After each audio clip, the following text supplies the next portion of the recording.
Ah, Miss Nefer. You made it after all. But what about Yehoda? I'm here to give you an update on how things are going on our end. Once this is over, I'll be heading straight back to continue my work.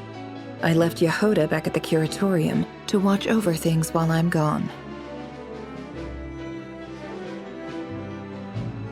Huh. So much for just this once.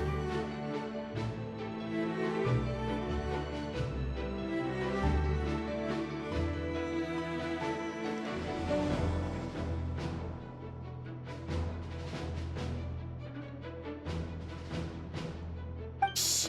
Not so loud! We're on a roll here! What if she remembers and suddenly decides to back out?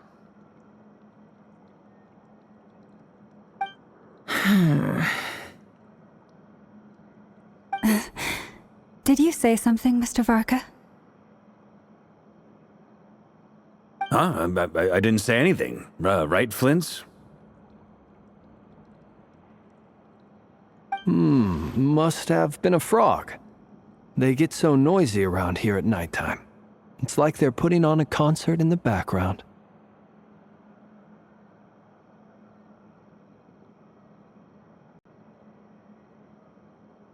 Anyway, before we begin, there's a few introductions to make. Let me start by saying that it's an honor to be speaking before so many distinguished colleagues and collaborators. First up, we have Miss Lauma. As Moon Chanter, she's the leader of the Frost Moon Scions, a local religious community in Nodcry. Then there's Miss Nefer, boss of the Curatorium of Secrets, an intel gatherer extraordinaire.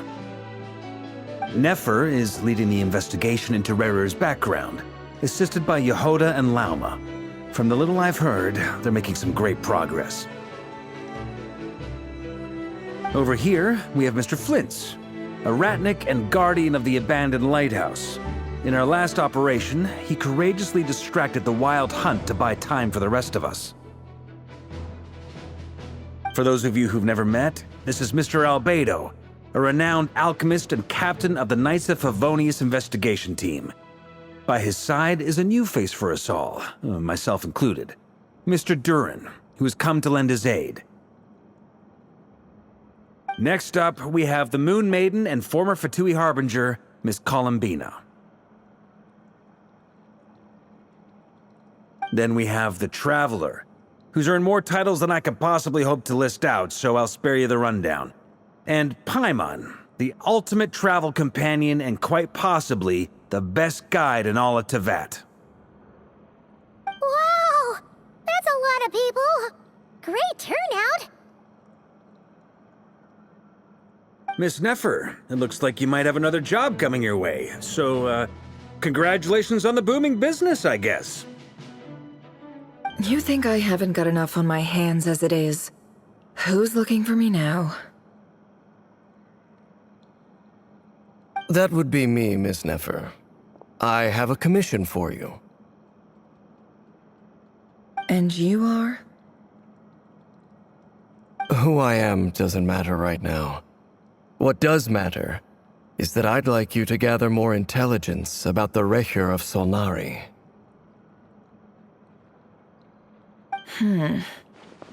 Well, it's not as if we never take on anonymous commissions. But in your case, I'll have to decline. I'm gonna take a wild guess and say your job's probably more hassle than it's worth. Something about you seems like bad news. It's my eyes, isn't it? Conrian, I assume. And what's with the mask? Are you trying to hide your identity? In any case, the fact that you're even still alive raises an awful lot of questions for me.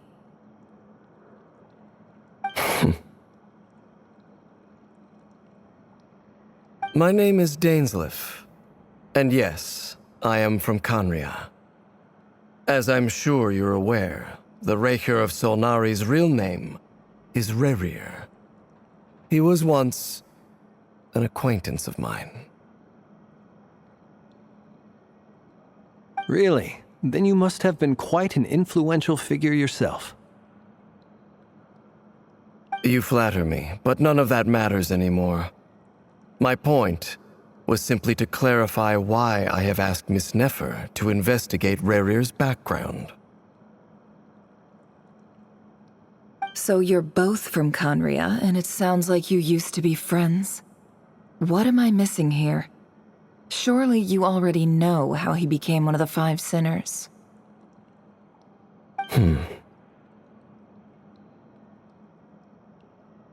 I'll tell you everything I know. The history of Conria, the names and identities of the Five Sinners. I remember it all like it was yesterday. I have never spoken openly of this before, but the truth was exactly as people say. The Five Sinners were each driven by their own desires, and it was by playing upon these that the Abyss tempted them to their fall, tearing Conria apart in the process. The visionary, Vedifenir, who wished to foretell the future. The wise, Haroptatir, who sought limitless knowledge.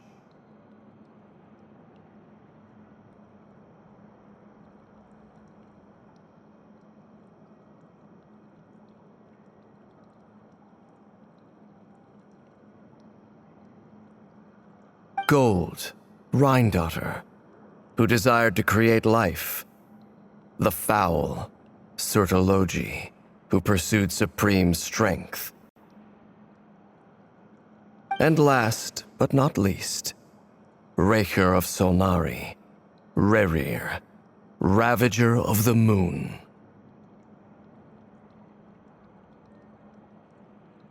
Of the five, Rerir is the only one who remains a mystery to me. He never harbored grand ambitions.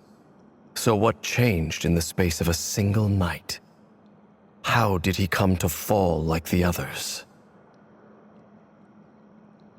In other words, you're saying that his change came as a shock to you, and you have no idea what actually happened? That's right. You mentioned how the Abyss tempted them, which led to their fall. But what did that look like in practice? And what other context can you give me about the events of that time? The more detail you can give me, the better.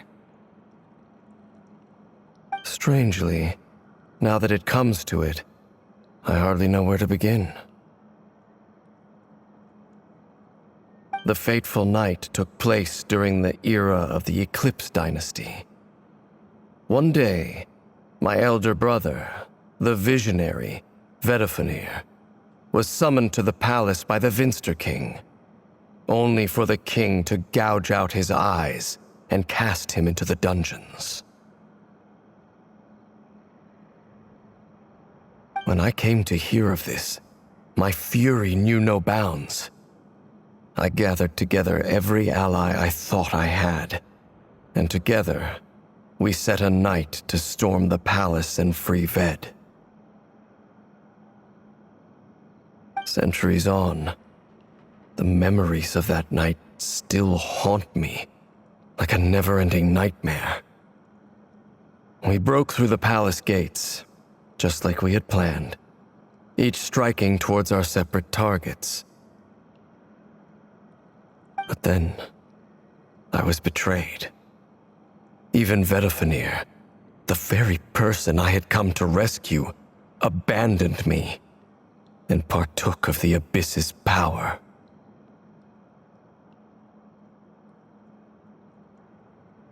So, it's personal after all. Then tell me, Mr. Dainsleif, what price are you willing to pay? You, of all people, must know that nothing comes for free. I cannot say what price would be worthy of such a commission. But know this. Rerir was not always a madman. Believe it or not, there was a time when he was just an ordinary man, working for the Conrian Intelligence Service. Uncovering the truth of Rerir's past is the only way to unravel this mystery. But before you decide if you will accept my commission, I will tell you more about him. Enough, I hope, to help you plan your next move. Sounds pretty good to me. Feels like we just flagged down a random passerby, only to discover he's actually a master strategist who has a score to settle with our enemy.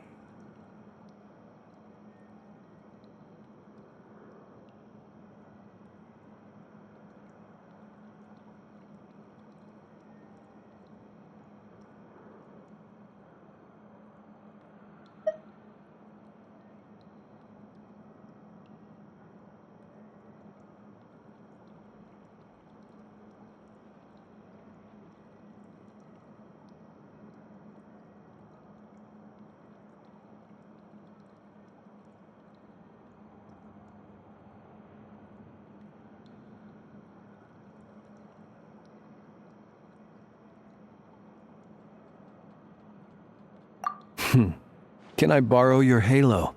It could be useful in the lighthouse.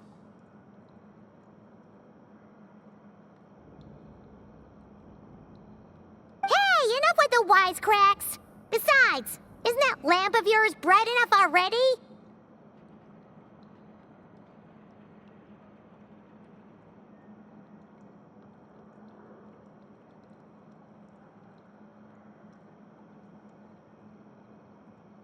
Relax.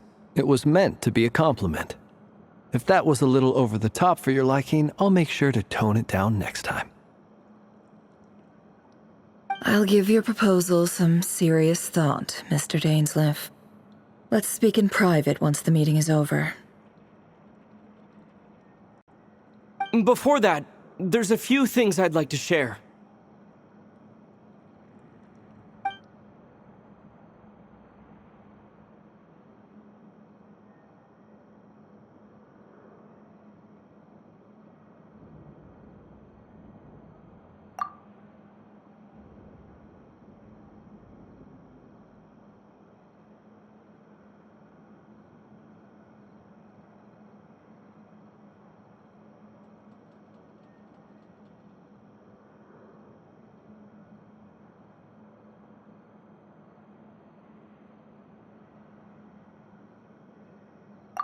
Now that we've united the hearts of the three moons, your power should be greatly enhanced. But it seems like that hasn't happened yet. I believe it will take a little longer. You've done so much for me, so I want to be completely honest with you all. Even though I'm doing a lot better now, the truth is, my recovery will likely be an ongoing process. From the moment I was born, my power has been slowly ebbing away. And that is because Tevat has never accepted me. Even with the moons united as one, it seems my rejection cannot be undone. So far, I have yet to find a solution. It may turn out to be a problem that will plague me until the day I finally leave this place behind.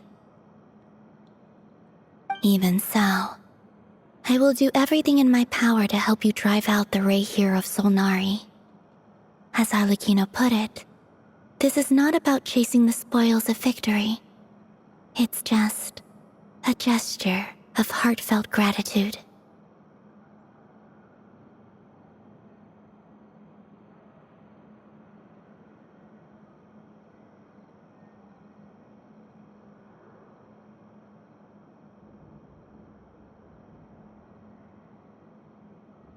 Kutar.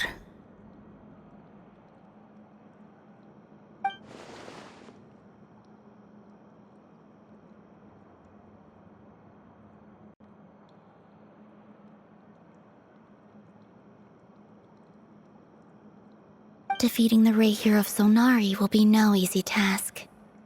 While my strength slowly recovers, we'll also need to gather more intel. Naturally. We should take all the help we can get if we hope to defeat him. We've considered several viable plans now, but our choice hinges on the answers to a few key questions. Is it even possible to kill Rerir? What experiences shaped the person or monster he became? And what's he really after? Given Albedo's expertise in alchemy, I think we should leave him to try and answer the first of these questions.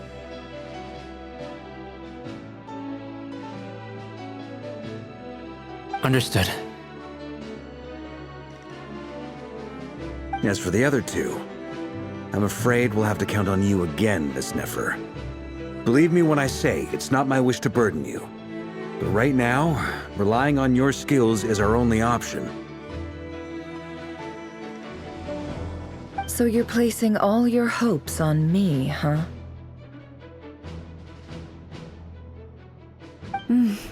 We can't thank you enough for agreeing to help us. Honestly, I can hardly believe how lucky we are. You sure have a talent for changing your tune, Miss Moonchanter. Timid like Yehoda one moment, then flinches insincere flattery the next.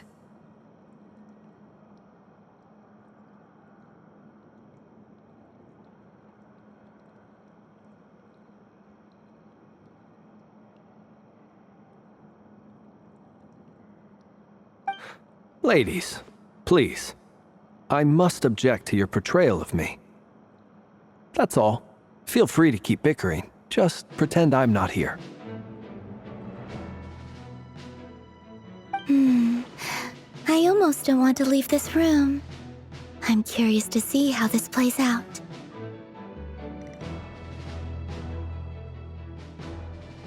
I have faith in you, Miss Nefer. Something tells me you'll stand by us until the very end.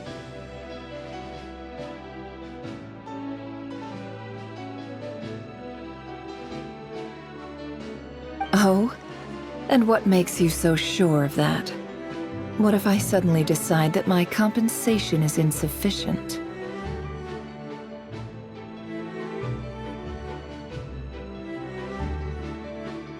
This isn't about the money. I can sense that you've got a deep-seated distaste for Rerir, and knowing you, that alone is motive enough. Look at them getting along so well. Like two peas in a pod. And I'm the one they accuse of insincere flattery. There is no justice.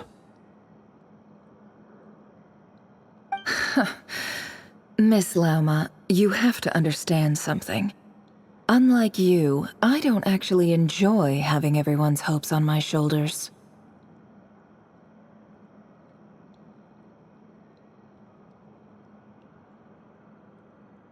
Is that right? Well, maybe the fact that I'm willing to put my hopes in other people says more about me than you. But the fact is, I also trust you. And that's because I know that you're someone we can count on.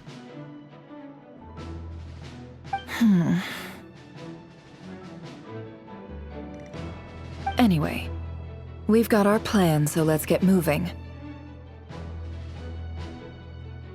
Mr. Dainsleif, let's talk. And Traveler, once we're finished, if you've nothing else planned, I'd like you to come with me.